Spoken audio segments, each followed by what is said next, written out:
So nearly all the videos I'm going to do are going to be about Bitcoin and Lightning technology development. I think that's the most interesting thing. I think that's the most important thing. I think if that was to come to a stop, the industry ends, right? So I think that's the most important thing. But I do think in terms of the investment case of Bitcoin, a lot of things that should get emphasized don't get emphasized. And also I think there is a big overlap between the question, why should I invest in Bitcoin, and why should I care about Bitcoin at all, right? If you think Bitcoin's going to fail and have no relevance or impact on the world long term, then stop watching this video, stop caring about this, move on to something else. So that overlap, I think, is worth covering.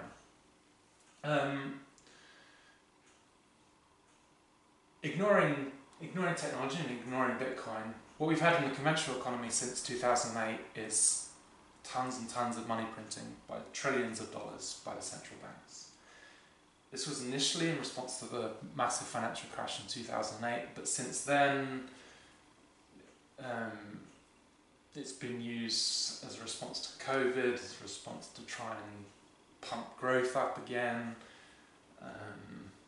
Whenever there's vaguely a problem or a challenge, the answer seems to have always been, let's just print money.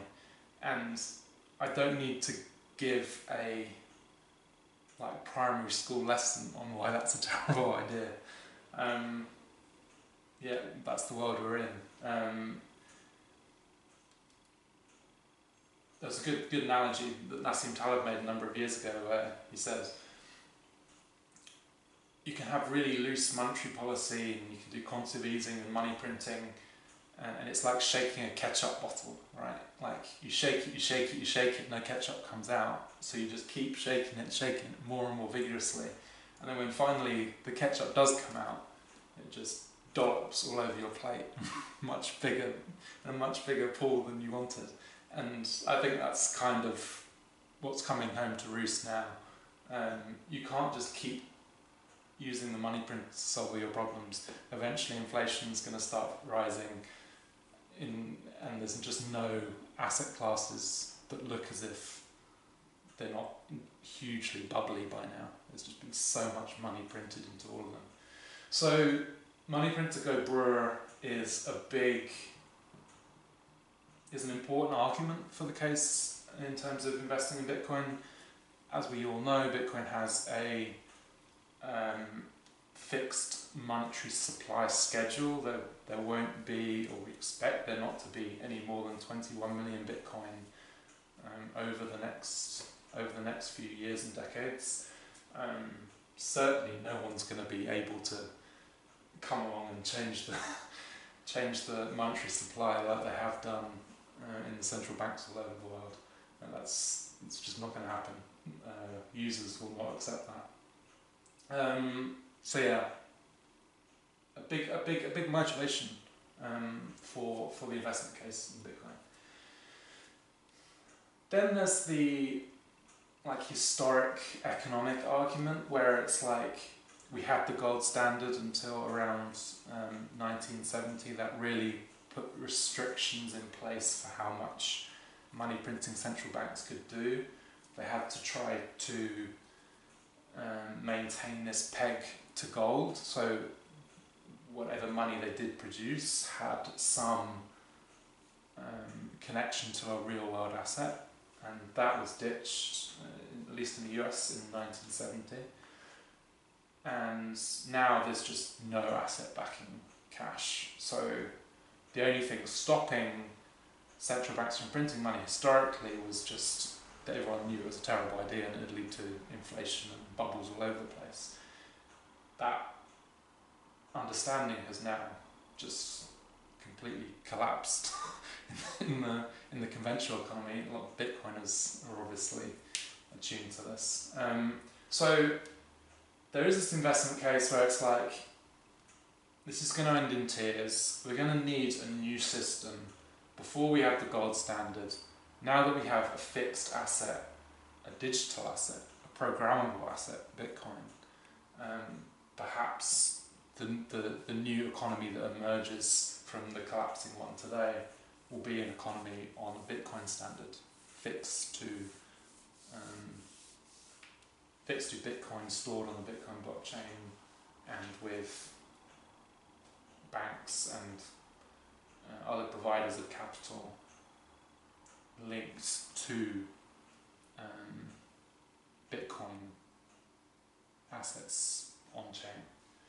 So that's an interesting hypothesis. I don't know if that's going to come to pass. Like I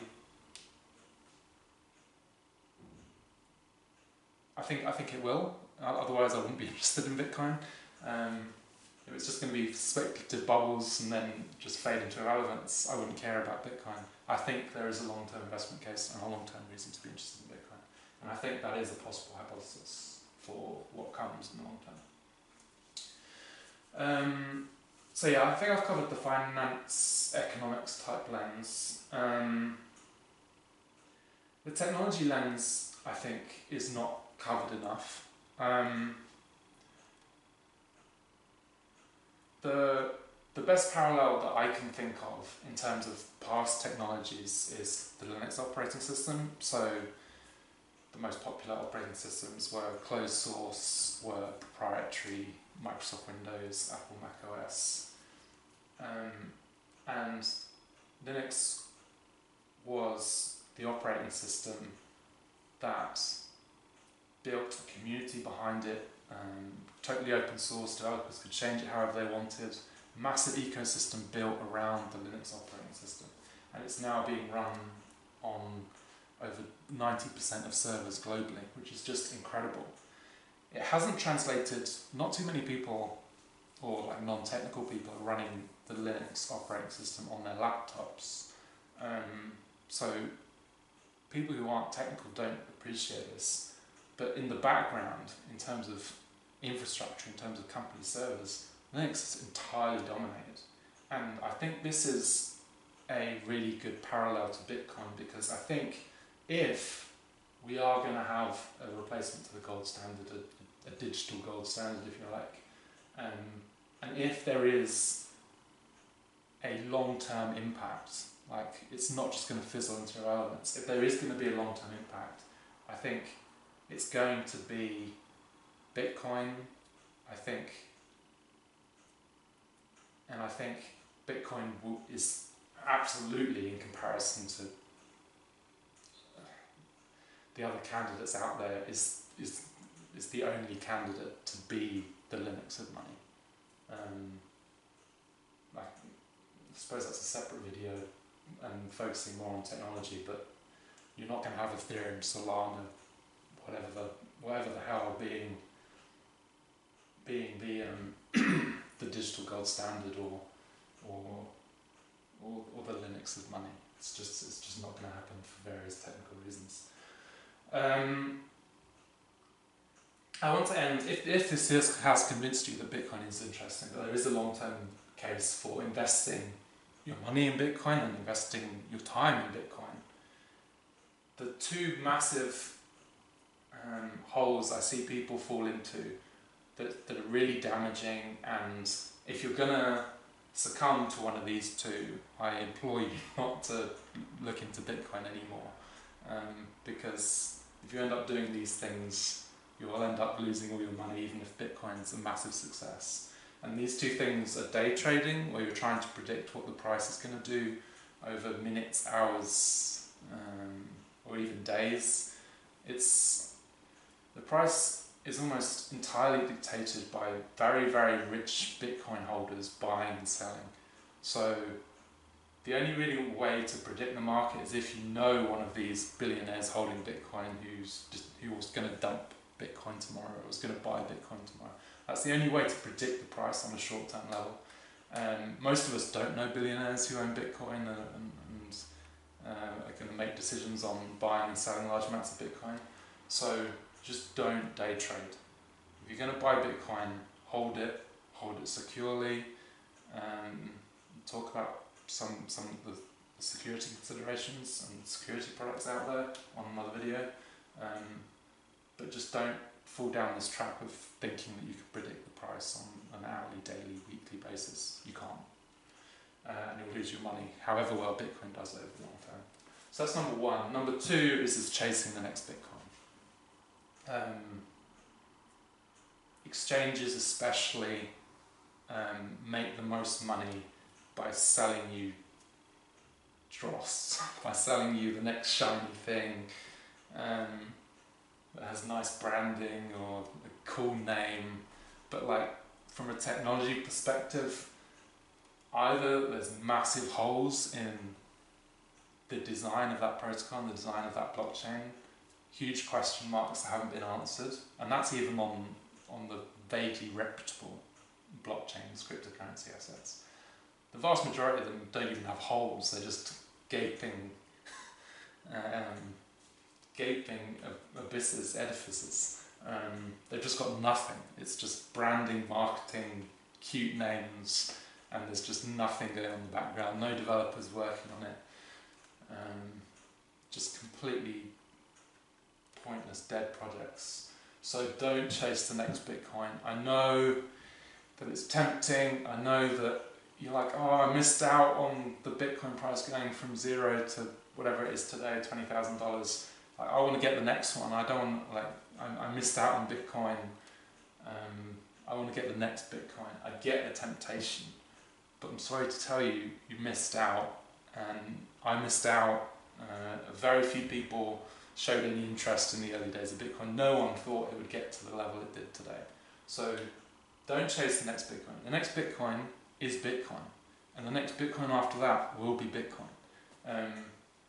There are layers being built on top of Bitcoin. Whole ecosystems will need to get built on layers on top of that base blockchain, on top of that base layer, and there's just no other candidate out there, even close, that's being built with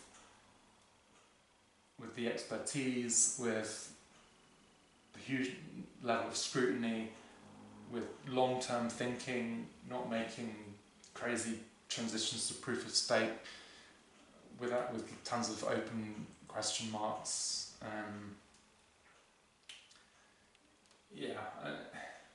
The next Bitcoin is Bitcoin, and Lightning and layers on top of Bitcoin. So don't day trade, don't chase the next Bitcoin. If this convinces you to invest your time and money in Bitcoin, invest in it long term, and then if there are these huge price spikes in the future, then you've got some long term exposure to Bitcoin. And that's what I would do, that's what I encourage my friends, my family to do, with limited success so far. But yeah, that's the only way to go. I don't think Bitcoin is an absolute definite guarantee to be the next digital gold standard. Predicting the long-term future is incredibly hard, and there are still a large number of challenges and technical humps Bitcoin needs to get over, but there's just not another candidate out there with any chance of being the Linux of money other than Bitcoin today, and I suspect